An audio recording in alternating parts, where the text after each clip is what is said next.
Muy bien, abramos nuestras Biblias, por favor, en el capítulo 3 de Colosenses.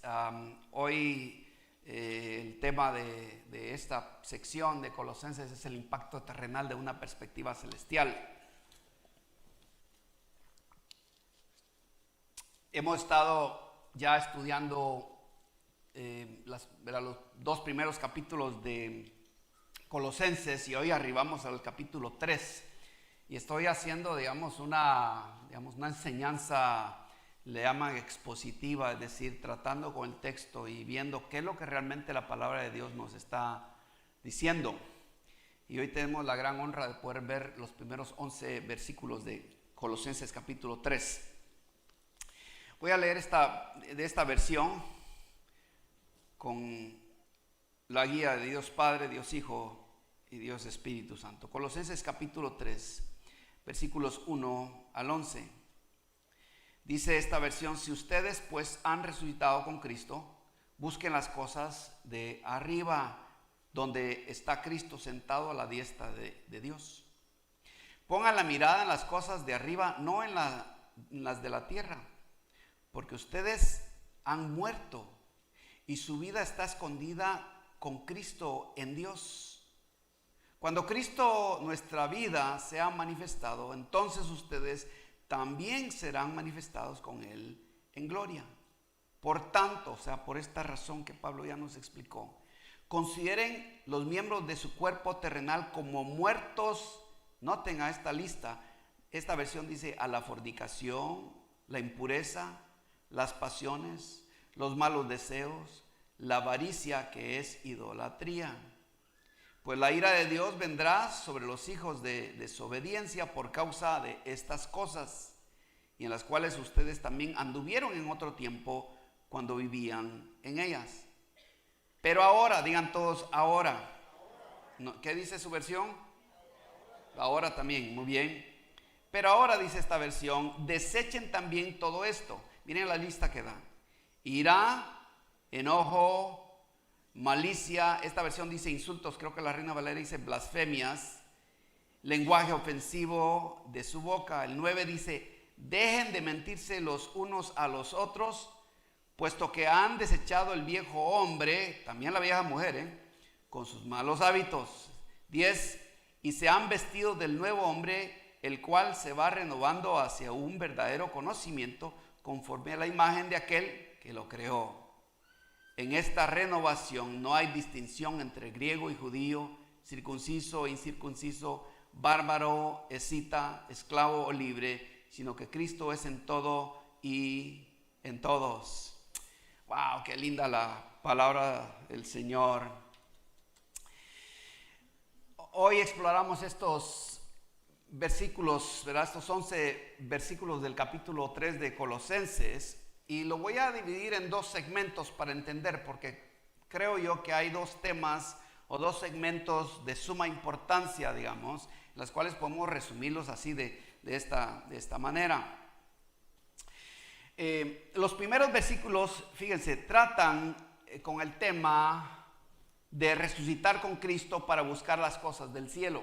Es lo primero que vemos ahí. El tema es resucitar con Cristo a fin de buscar las cosas del cielo. En 1990, cuando mi esposa y yo estábamos aplicando para ser misioneros en las ciudades interinas, particularmente en los Estados Unidos, me hicieron una entrevista a través de una lista larga de preguntas personales. Algunas eran personales y otras eran doctrinales. El primer segmento pues trataban con las preguntas personales, muy íntimas, por cierto. Me hicieron preguntas acerca de la inmoralidad, qué es lo que yo pensaba. Fíjense, en aquel tiempo, estamos hablando de 1990, sobre qué pensaba yo, por ejemplo, de la relación sexual, ¿verdad?, homosexual o lesbiánica, y en fin, otras preguntas como esas. También llegaron a preguntas muy personales. Y uno no está acostumbrado a que le hagan así preguntas de asunto personal. Pero era una manera de asegurarse que o yo estaba listo para la misión o que necesitaba entrenamiento y, por así decirlo, un tratamiento espiritual en ciertas áreas personales. Bueno, pasé la primera lista mientras el que me entrevistaba tomaba notas. Realmente no titubeé, fui bien honesto y sincero en cuanto a eso, ¿no? Pero el segmento doctrinal fue más difícil. Mi entrevistador inició el segmento doctrinal diciéndome, fíjense con esta pregunta, me dijo, si en algún momento del segmento doctrinal tu respuesta es no, tenemos que detenernos para darte un curso y luego entonces proseguimos a la siguiente pregunta.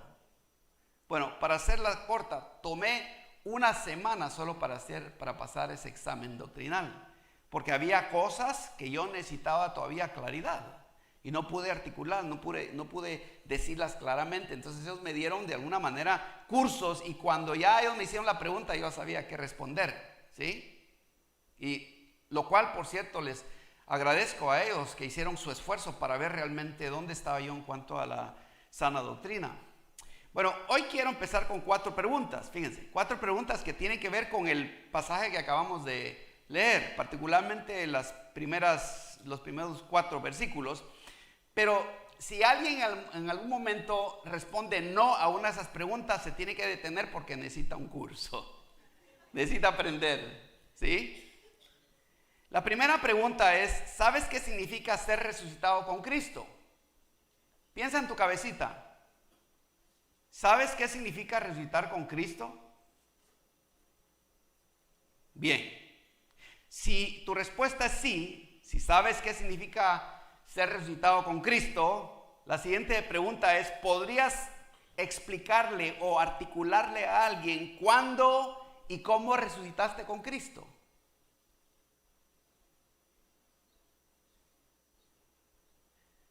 Porque si no sabes, entonces necesitas un buen curso, ¿sí? Pero vamos a suponer que tu respuesta es sí, que sabes cómo comunicarle a alguien que es, ¿verdad?, cuándo y cómo resucitaste con Cristo Jesús.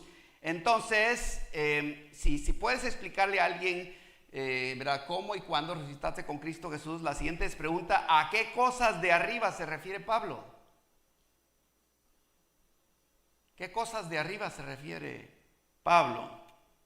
Y la última pregunta, asumiendo para aquellos que pueden pensar, ¿verdad?, y pueden de alguna manera responder a esa pregunta, si sabes a qué cosas se refiere Pablo a las de arriba, la última pregunta es, ¿puedes guiar a alguien a buscar las cosas de arriba?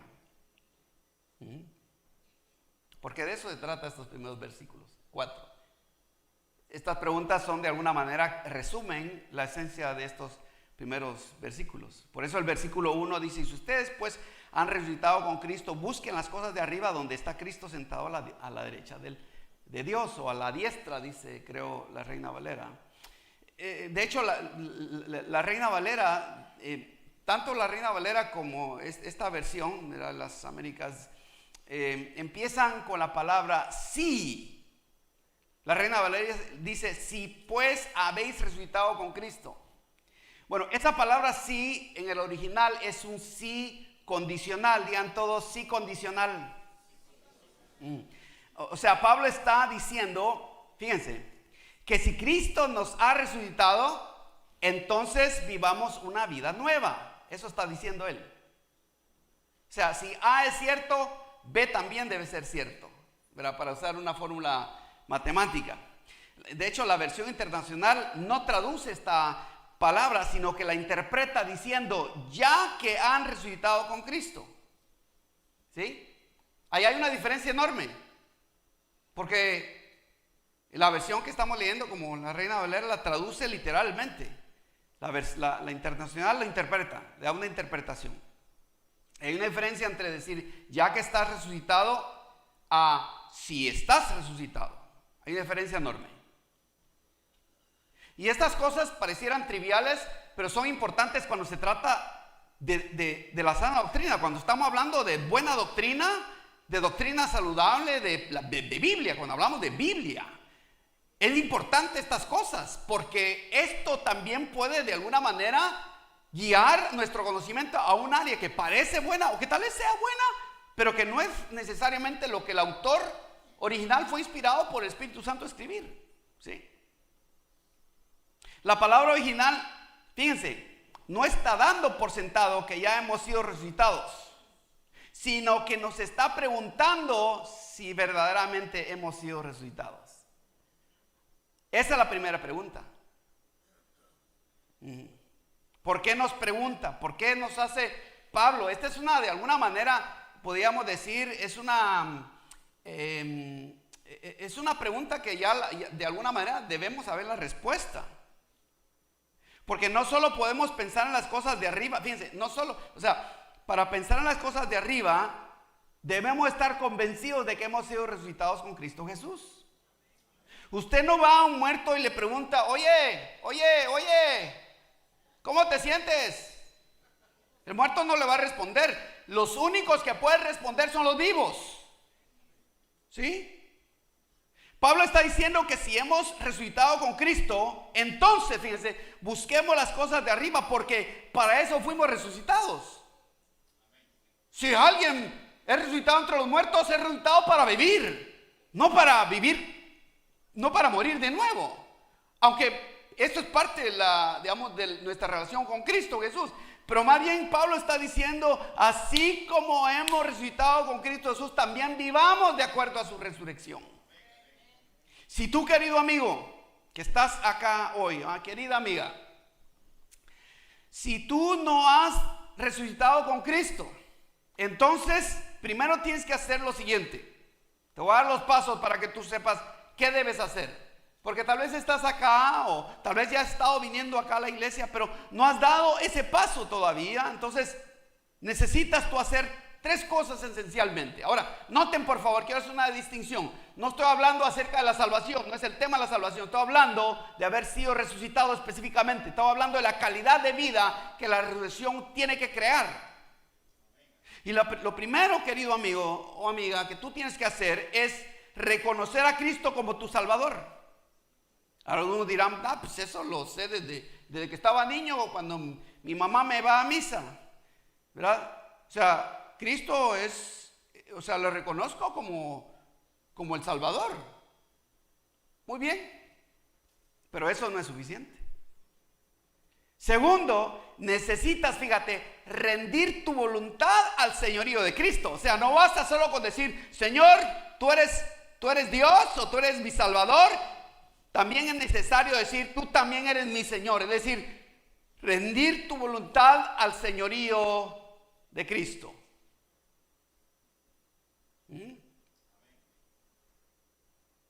Y tercero, tienes que bautizarte. Todo ese paquete es parte de ser resucitado. Tú sabes que eres resucitado cuando has reconocido a Cristo Jesús, cuando has rendido tu voluntad o continúas rindiendo tu voluntad a Cristo Jesús, pero también te has bautizado. No estoy hablando de la salvación, estoy hablando que la persona a la cual yo digo, este ha sido resucitado, es la persona que ha dado esos pasos. Yo no te voy a decir a ustedes que estoy casado. Lo único que ustedes tienen que hacer es ver mi mano. ¿Sí? Cuando voy al gimnasio, estoy con mi anillo, ¿verdad? ¿Sí? Porque llegan también otras personas a hacer ejercicio que no vienen vestidas muy decentemente. Entonces tengo que mantener la mirada en Cristo Jesús y en el anillo recordándome que estoy casado. ¿Aló? Entonces, querido amigo, cuando has dado estos pasos con fe, fíjate, voluntaria, genuina y sinceramente, entonces yo puedo atestiguar de que tú eres resucitado o has sido resucitado con Cristo Jesús. Yo puedo decir, este ha sido resucitado, esta hermana ha sido resucitada, ¿sí? Porque veo claros pasos, ¿sí? Este hombre es casado, ¿verdad? Porque le miran la mano a uno. Sospecho que algunos no tienen su anillo hoy, ¿verdad? De los casados. Dios te llamó a ser casado, no cansado. Y esa es una señal. No es una, digamos, no es una señal de tu fidelidad, es una señal de que estás comprometido. Y también las hermanas deberían andar su bandita de oro, porque solo el hombre lo exigen, ¿Aló? ¿Sí? Por lo menos culturalmente, en nuestra cultura, eso es importante, ¿verdad que sí? ¿Verdad que sí? Muy bien. Entonces, resucitar con Cristo fue el punto central de todo el capítulo 2. Pablo en todo el capítulo 2 desglosó todo qué significa ser resucitado con Cristo Jesús. Y aquí en el capítulo 3 se representa con la palabra sunegairo, de donde sacamos la palabra sinergia. Sinergia describe, fíjense, sinergia describe la relación de mutuo beneficio cuando dos personas se unen. Sinergia significa que alguien fuerte se une a una persona débil, en este caso, a una persona débil, y la fuerza del fuerte le da fuerza al débil, de manera que ambos aparecen como fuertes. ¿Por qué? Porque sus fuerzas se multiplican. ¿Sí? Entonces, la pregunta es, ok, ¿qué ganamos nosotros entonces al resucitar con Cristo Jesús? ¿Verdad? Bueno, ganamos vida eterna. Ganamos vida eterna. No solamente vida abundante en este lado de la eternidad, sino vida eterna en el otro lado de la eternidad. Porque nosotros ya estamos viviendo en la eternidad, ustedes saben. Dios ha puesto la eternidad en el corazón de cada uno de nosotros y estamos saboreando el aperitivo, o sea, nada más la entrada, los calamares, ¿sí? Antes de que venga el platillo grueso. Esto es solamente el aperitivo, es el principio nada más. Porque vienen días cuando Dios va a ser glorificado, cuando vamos a alabar y glorificar el nombre del Señor día y noche, cuando vamos a levantar nuestras manos y nunca nos vamos a cansar, y el que le gusta danzar pues va a danzar con libertad, no va a haber problema, día y noche. Y lo mejor de todo es que nada de eso nos va a aburrir. Yo no sé ustedes, pero usted le pregunta a los jóvenes, ¿verdad? Cuando están con sus audífonos, ¿verdad? Y uno los mira así, ¿verdad? Están gozando, ¿verdad? De la música. Y miren, y pareciera tonto, pero no se cansan. Todo el día. Y uno solo oye. Pero los oídos le están retumbando. Hay que orar que no se quede sordo con los años, pero bueno. Entonces, la adoración es así. Es un deleite interminable. Lo vamos a saborear. No va a ser la vida allá en el cielo aburrida, al contrario, va a tener significado para todos nosotros y vamos a poder saborear la presencia de Dios constante. Pero ahora estamos nada más en el aperitivo, ¿sí? Entonces, ahora que más o menos, ¿verdad? Tenemos una idea mejor acerca de qué significa ser resucitados. O sea, unirnos con Cristo, nosotros el débil con el fuerte, ¿verdad? Significa que nuestras vidas, fíjense, deben seguir siendo transformadas diariamente. O sea, debemos estar mejorando. Diariamente deberíamos estar mejorando. Y no me refiero a la panza, a esa ¿verdad? Esa doble llanta de camión, no me refiero a esa. Esa, vaya, si se puede cambiar, bien, pero no te preocupes de esa. La pregunta es, ¿cómo están las llantas de tu alma más bien? ¿Cómo está tu alma? ¿Cómo está tu corazón? Estamos en constante y frecuente cambio, esa es la pregunta. Y no me refiero a la autoayuda, me refiero más bien a rendir constantemente nuestra vida a Cristo Jesús a fin de que Él transforme y cambie nuestras vidas. Eso es vivir en resurrección. Vivir en resurrección es que cuando tú te levantas el domingo, estás emocionado con venir a la iglesia en lugar de venir, tengo que levantar temprano. Deberías estar más emocionado. Entiendo que de lunes a viernes que vas a trabajar, tal vez no te emociona levantarte en la mañana a ir a trabajar, pero deberías estar emocionado cada vez que vienes a la iglesia. Habrá listo con gran emoción en lugar de estar, pórense, ¿verdad? Como algunos que hacen ahí esperando que salgan todos de la casa. Antes estábamos muertos en nuestros delitos y pecados. Éramos zombies del pecado. Estábamos muertos, fíjense, y todas nuestras buenas, fíjense, estoy hablando, todas nuestras buenas obras eran obras muertas porque eran hechas sin Cristo. Con un buen intento, pero igual eran obras muertas porque las estaba haciendo un muerto. ¿Sí? Pero ahora que hemos entregado nuestra vida a Cristo Jesús, Dios nos ha dado vida juntamente con Cristo Jesús. ¿Sí? Y siguiendo el flujo de esta lógica, fíjense, si has resucitado con Cristo Jesús, entonces actúa como resucitado. Actúa como resucitado, querido hermano. Actúa como resucitado. Levántate todos los días como resucitado, con una actitud llena del Espíritu Santo. Levántate con la fuerza del Espíritu Santo, con la esperanza de los apóstoles, con la convicción de la bendita palabra. Levántate todos los días y haz tu obra. Y ve a ganar tu pan con agradecimiento, en lugar de otro día de trabajo que... Entonces estás actuando como muerto. ¿Sí? Por eso titulé este mensaje, ¿verdad? Una actitud, ¿verdad? Una actitud celestial que impacta nuestras acciones terrenales. Y por esta razón Pablo nos dice que hagamos dos cosas. Él dice que busquen, dice, y pongan. Busquen las cosas de arriba y pongan la mirada, o pongan la mira en las cosas de arriba. ¿Sí? Busquen las cosas de arriba. Pongan la mirada en las cosas de arriba. Si reconocemos que hemos sido resucitados con Cristo, entonces fíjense, Pablo da por sentado, fíjense, algo muy razonable, de que todo creyente debe estar haciendo estas cosas o no sería creyente. Todo creyente debería estar con su mirada en las cosas de arriba.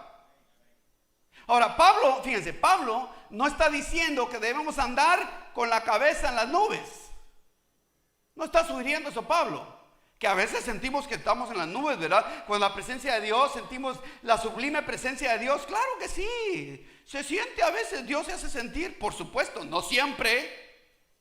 Pero de vez en cuando sí. Pero Pablo no está sugiriendo que debemos andar con la cabeza en las nubes, ¿verdad? Despistados de nuestras prioridades terrenales. A eso no se está refiriendo Pablo.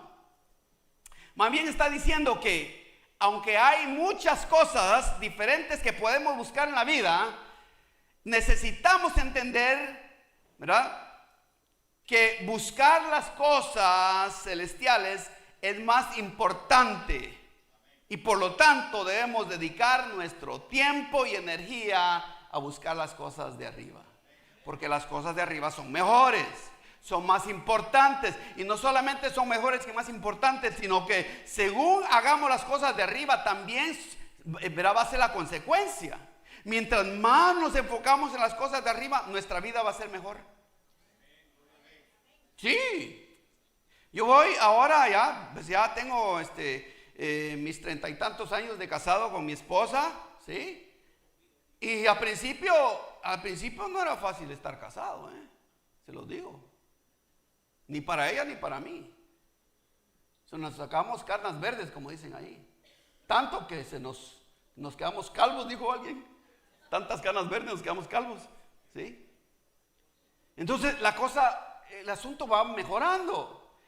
En el matrimonio, por ejemplo, el amor va endulzándose, créanme. Por eso Jesús decía que no es bueno echar el vino nuevo en odre viejo, porque el vino nuevo rompe el odre viejo. Refiriéndose no solo a la vida, ¿verdad?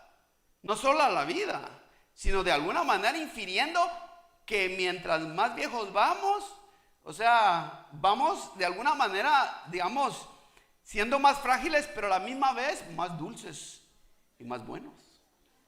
¿Sí?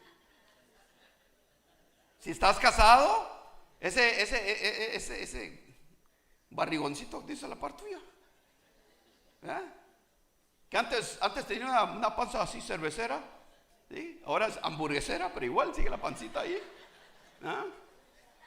¿Sí? Algunos en cuanto se convirtieron les creció porque querían construir el púlpito de una vez para andarlo para ir para predicar, ¿verdad? Pero ese amor, fíjense, ese amor en el matrimonio, por ejemplo, va endulzando con el tiempo, va mejorando. Y uno va cambiando, digamos, su manera de pensar referente al matrimonio. Ya no es aquella cosa de andar a la par de un trofeo, sino a la par de un compañero o una compañera de vida a quien uno puede trabajar y proteger y amar. ¿Sí? Es diferente. Ahora, pregunta, dos preguntas acá. ¿Qué cosas inferiores buscan las personas que te rodean? ¿Qué cosas inferiores buscan las personas que te rodean? Piensa por un momentito. ¿Qué cosas buscan aquellas personas, ¿verdad?, que están alrededor tuyo? ¿Qué cosas inferiores buscan? Y otra pregunta es, ¿verdad?, contrario a las cosas inferiores, ¿qué cosas superiores debemos nosotros buscar? ¿Sí? A través de nuestras finanzas, fíjense, podemos construir el reino de Dios, ¿sí?, en lugar de construir nuestro propio reino. A través de nuestro testimonio podemos traer a Cristo al desconocido como al conocido. ¿Sí? A través de nuestra fuerza podemos servir en nuestra iglesia, a nuestra familia, fíjense, y no a nosotros mismos. Eso es practicar las cosas de arriba. A través de nuestro calendario priorizamos asistir, por ejemplo, a un grupo familiar o a los servicios de adoración. Es más, miren, si ves las actividades de esta semana pasada, considera mi hermano o mi hermana. Si ves las actividades de esta semana pasada y miras qué hiciste esta semana, esas actividades te van a decir dónde está tu corazón. Hoy puedes empezar a cambiar tus prioridades, dándole primer lugar a las cosas de Dios. Hoy puedes empezar.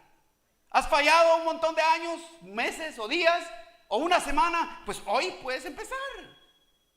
Para que la próxima vez que nos reunamos traigas un mejor resultado. Y cuando tú te hagas esta pregunta, ¿sí?, ¿he puesto a Dios en primer lugar en mi calendario? Tu respuesta puede ser, ¿verdad?, sin titubear, sí he puesto a Dios en primer lugar. Lucas 12:34 nos recuerda que donde está nuestro tesoro, allí también está, ¿qué?, nuestro corazón. Les conté un poco de mi viaje a México y Guatemala. El 1 de septiembre viajé con el grupo de misioneros y pastores desde Uspantán, Quiché, a la ciudad de Guatemala, porque mi vuelo salía el próximo día de regreso a Los Ángeles. Esa noche, el 1 de septiembre, salí a comer con mi amigo Guillermo Quech. Fuimos a un lugar muy lindo, y gocé estar con él realmente, porque pues ya había salido mi responsabilidad. Ustedes saben, cuando uno ya ha hecho toda su tarea, uno puede hasta comer tranquilo, ¿verdad? ¿Verdad que sí?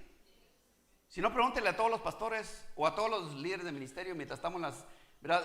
Los que menos comemos somos los que tenemos que dirigir, porque estamos dirigiendo, ¿sí? Pues yo había terminado de dirigir mis tareas, digamos, ministeriales, y pues fui a comer con él y sentí una tranquilidad enorme. Y después me fui a mi habitación, doblé mis rodillas para darle gracias a Dios de nuevo por el viaje, porque de veras fue un viaje muy, muy exitoso. Pero fíjense que justo en ese momento sentí, miren, una profunda nostalgia por mi hogar y por mi iglesia.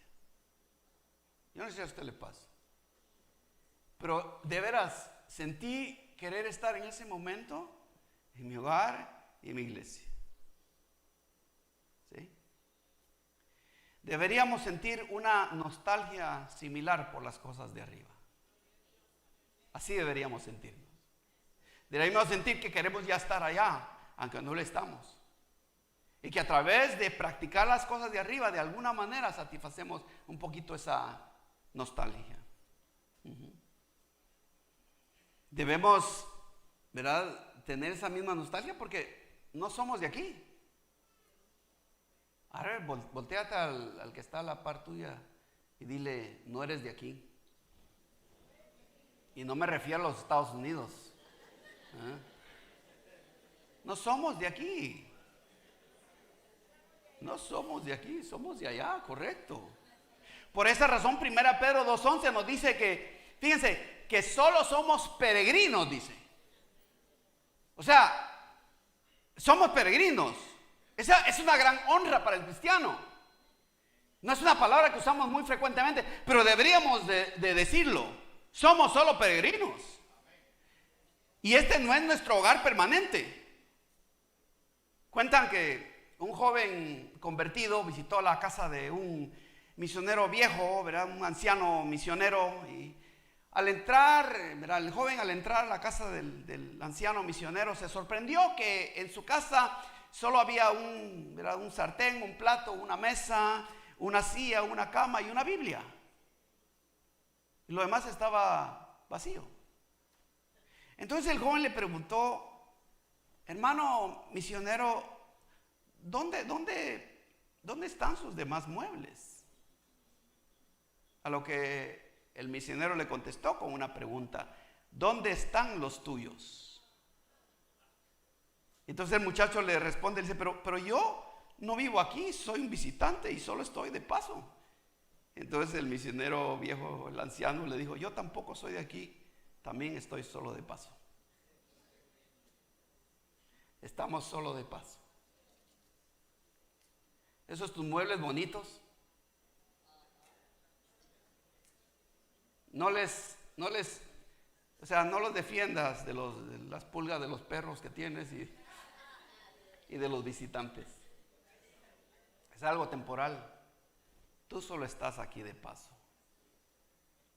Si Satanás usa las cosas de este mundo, fíjense, para desviar nuestra mirada de las cosas de arriba, constantemente Satanás busca desviarnos.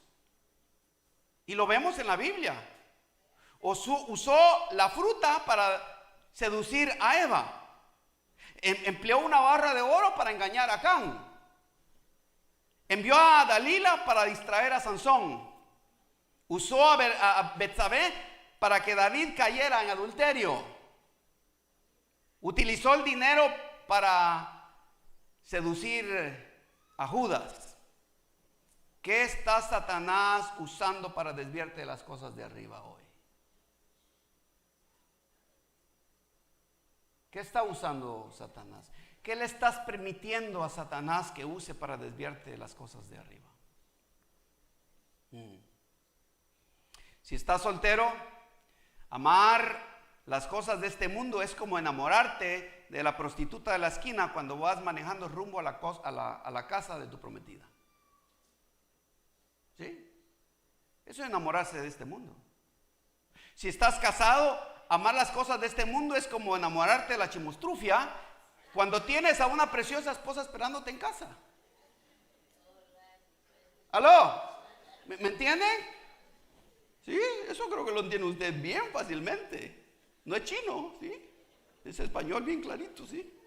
Y por otro lado, fíjense, muchos han triunfado también. Han triunfado cuando han escogido las cosas de arriba. Por ejemplo, Noé puso su mente a las cosas de arriba cuando construyó el arca.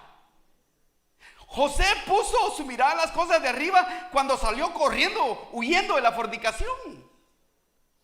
Daniel puso su mirada a las cosas de arriba cuando resistió la presión política de sus días y de sus compañeros. Y Jesús puso su mirada en las cosas de arriba cuando le dijo a Satanás, escrito está. ¿Te das cuenta? El segundo y punto final es que debemos morir a las cosas de la tierra. ¿Sí? ¿Morir a qué cosas? Bueno, los versículos 5 al 9 lo aclaran bastante bien. Miren la lista que dan los versículos 5, particularmente, bueno, los 5 al, digamos, versículos 5 al 8 más o menos. Primero habla de fornicación, ¿verdad? Esa palabra en el griego es porneia. ¿Sí?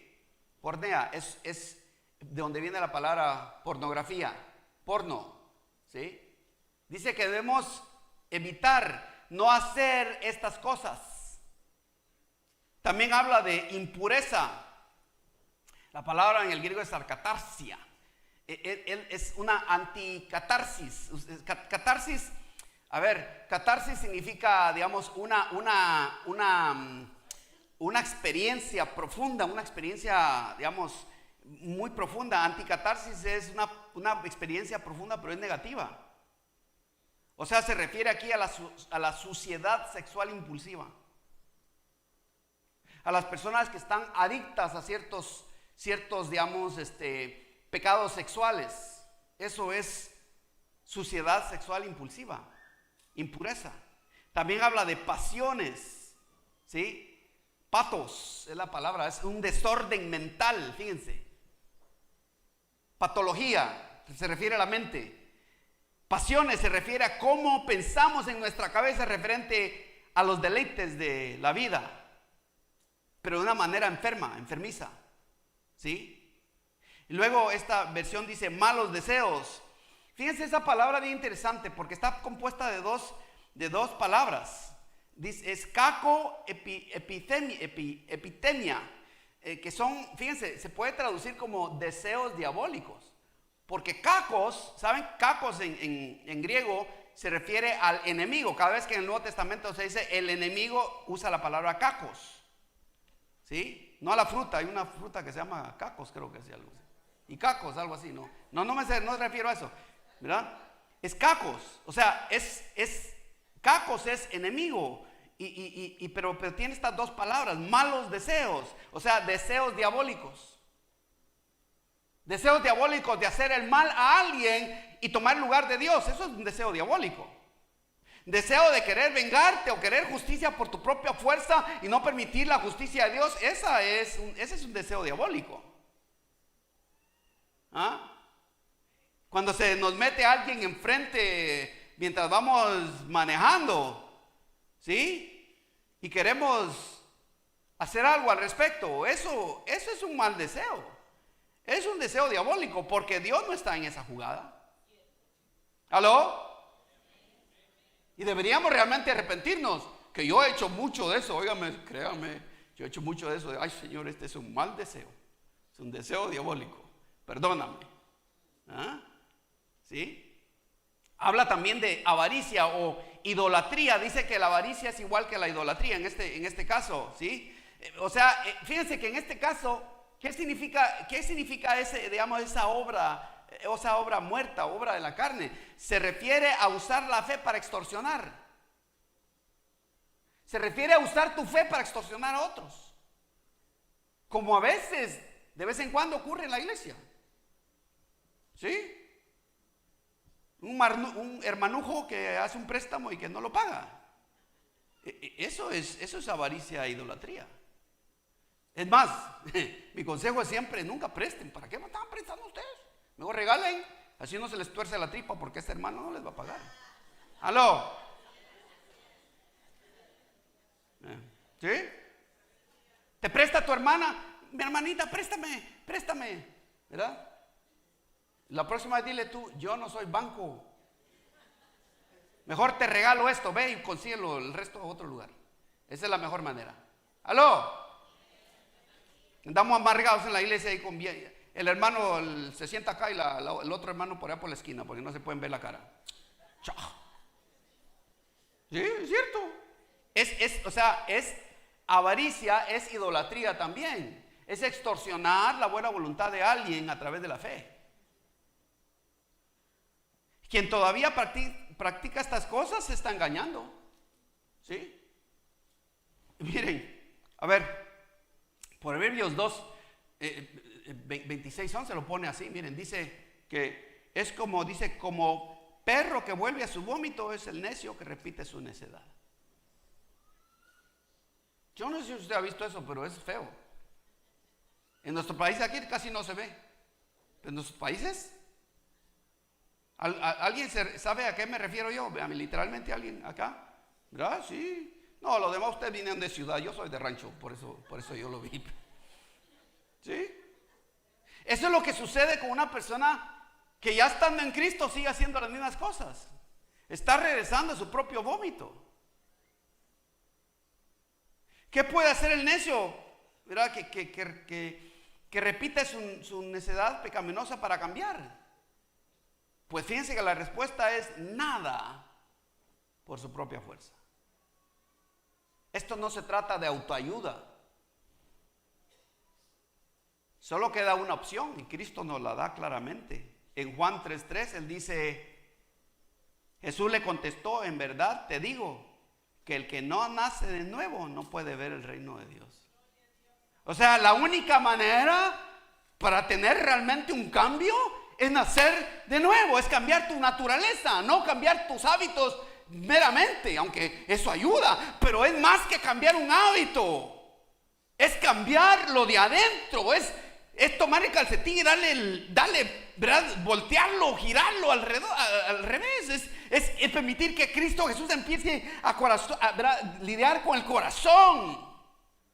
Por esa razón es que cuando alguien viene a Cristo Jesús, lo primero que no debemos hacer es, quítate el arete, quítate, yo qué sé, cómprate ropa más decente. Y esas cosas son buenas, está bien. Pero eso no se trata el cambio. El cambio tiene que suceder en el corazón de la persona, en el corazón. Cuando el corazón es transformado, uno quiere hacer el bien. Cuando uno está enamorado, uno ama a su esposa, ¿no es cierto? Cuando andas con ella, ¿verdad? Y sientes ese amor, quieres tomarla de la mano y que ella se sienta especial. Así es nuestra relación con Cristo Jesús. Cuando uno está enamorado de Cristo, cuando Cristo ha trabajado y está trabajando en el corazón de uno, entonces uno tiene rápidamente una tendencia, una proclividad a hacer lo bueno. ¿Por qué? Porque Cristo está cambiando lo de adentro.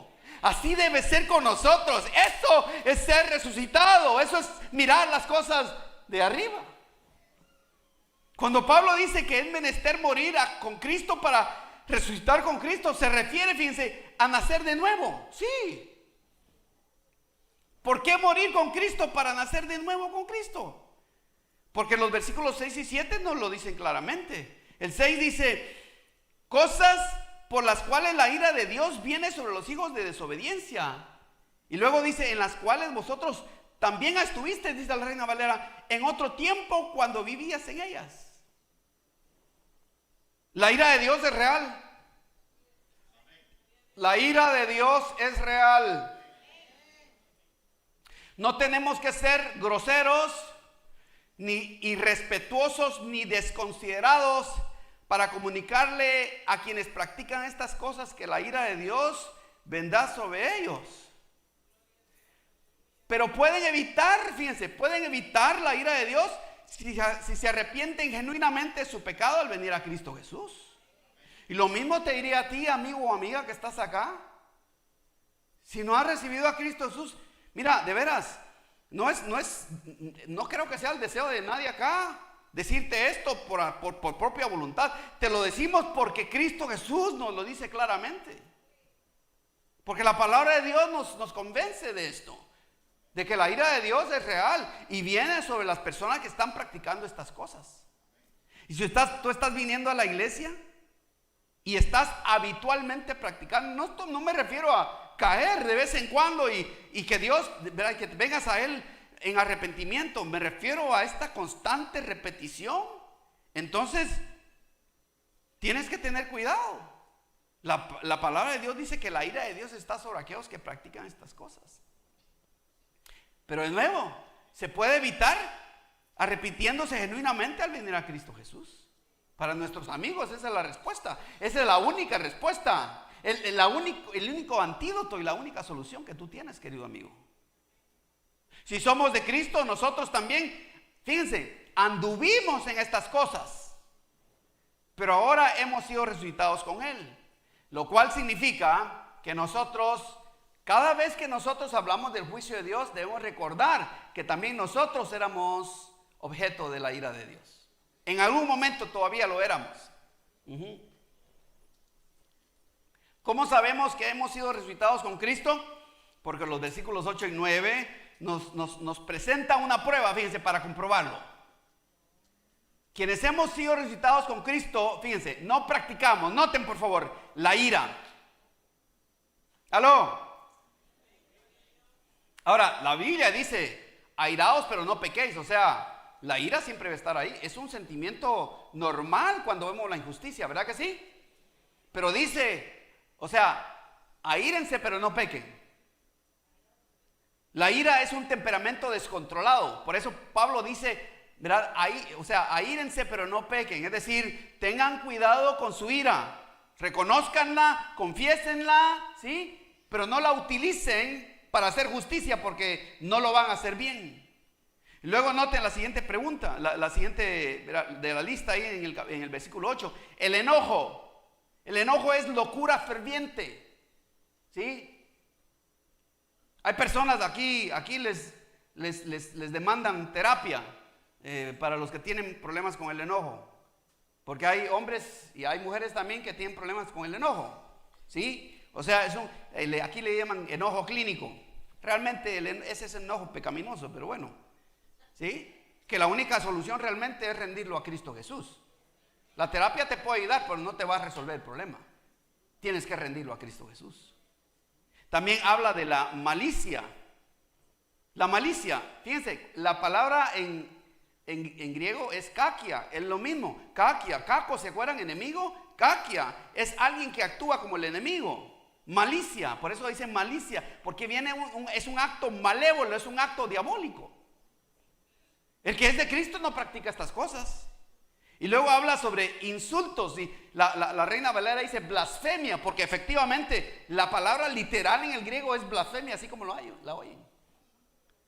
Blasfemia es destruir el nombre de alguien, es calumniarle, es hablar mal de alguien sin saber la verdad. Y yo a veces, lamentablemente, oigo en la iglesia estas cosas. Y como pastor me entristece. No me molesta, me entristece. Me entristece porque no debiésemos vivir así. Si a usted no le consta, mire, calladita. ¿Sí? Porque en boca cerrada no entra mosca, no entra pecado, diría yo. ¿Sí? Y luego dice lenguaje ofensivo o palabras obscenas.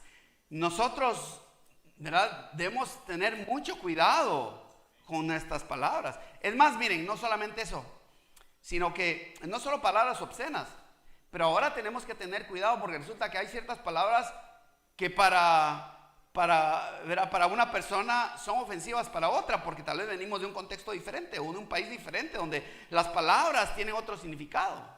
¿O es diferente?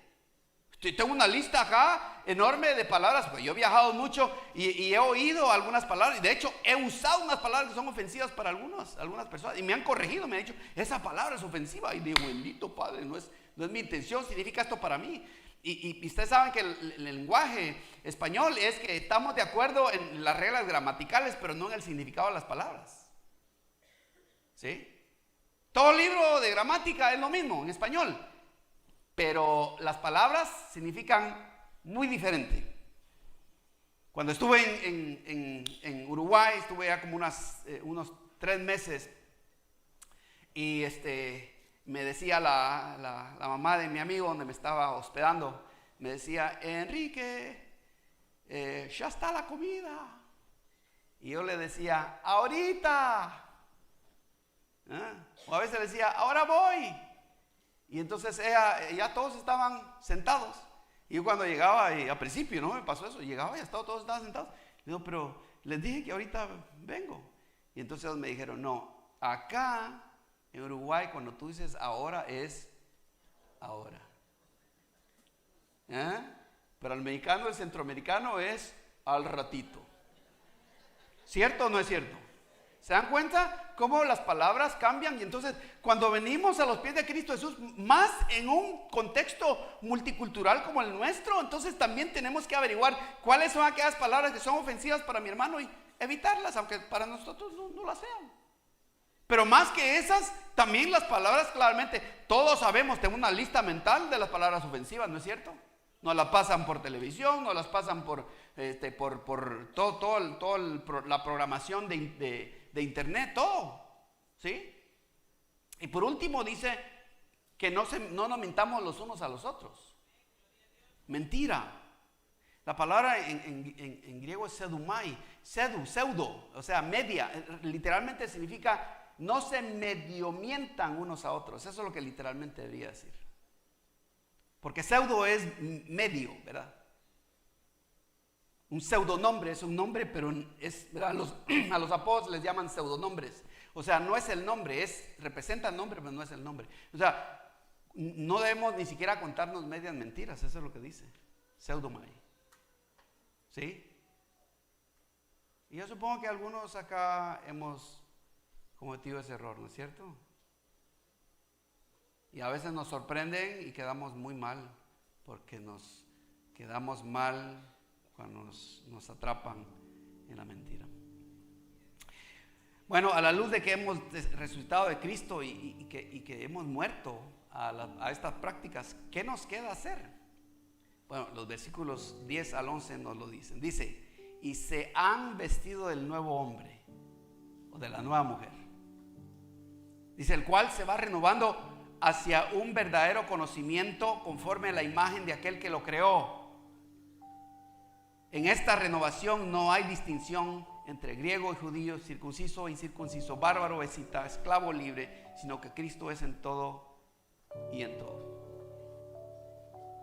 Ahora, concluyo con esto. ¿Por qué nos gustan las historias de Cenicienta, La Bella Durmiente o Rocky Balboa, ¿verdad? De la película Rocky? ¿Por qué nos gustan? ¿Por qué nos gusta leer las narrativas bíblicas de José, Gedeón y David y Goliat? ¿Por qué? ¿Ah? ¿Por qué nos gusta escuchar una predicación sobre, ¿verdad? Sobre que, ¿verdad? Sobre la resurrección de Jesucristo, por ejemplo. ¿Por qué nos gusta escuchar, ¿verdad? La narrativa de Cristo, haber muerto, pero también haber resucitado? ¿Por qué nos alegra eso? Bueno, porque fíjense, yo creo que la razón es porque nos encanta ver que el perdedor se convierta en ganador. Por esa razón. Que el héroe es el menos que se pensaba que iba a ser el héroe, llegó a ser el héroe. Ahora, yo pregunto a los amigos, sí, mira, o más bien a los de casa, si has aceptado a Cristo Jesús como tu Salvador, entonces tienes que venir a cada servicio, ¿sí? Con un corazón agradecido al Señor. Pero también yo diría, con un amigo que sabes que está perdiendo, pero que necesita ganar y que Cristo Jesús lo puede convertir en ganador.